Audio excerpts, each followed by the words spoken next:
বাংলাদেশ একটা পাগলের দেশ।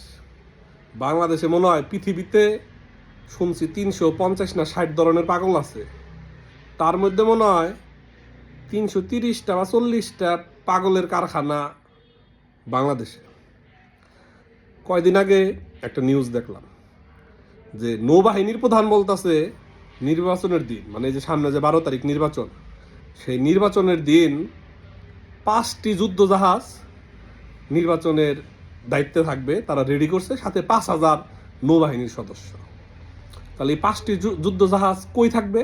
বিভিন্ন ভোট কেন্দ্রের আশেপাশে যে পুকুর বা খাল বা আশেপাশের নিয়ে এই 5টি যুদ্ধজাহাজ বসাবো ভোট কেন্দ্রের আশেপাশে, নাকি ভোট কেন্দ্রগুলো গুলা উঠিয়ে নিয়ে ওই আপনার যুদ্ধজাহাজের আশেপাশে সাগরের আশেপাশে নিয়ে বসাবো? আচ্ছা, ভাবলাম, এটা মাইনা নিলাম যে 5,000 নৌবাহিনী সদস্য। বাংলাদেশের সেনাবাহিনীর সংখ্যা কম, বর্তমানে পুলিশ বিপর্যস্ত অবস্থার মধ্যে আছে। তাহলে সব কিছু মিলা নয় ভাবলাম যে 5,000 নৌবাহিনী সদস্য দিচ্ছে, এটা মাইনা নিলাম। কিন্তু যুদ্ধ জাহাজগুলো কই দিবে?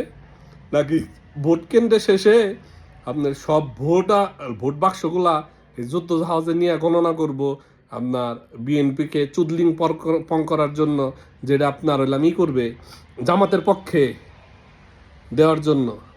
মানে এইরকম আবাল ছাগলদের বাংলাদেশের বাহিনীর প্রধান বানাইছে।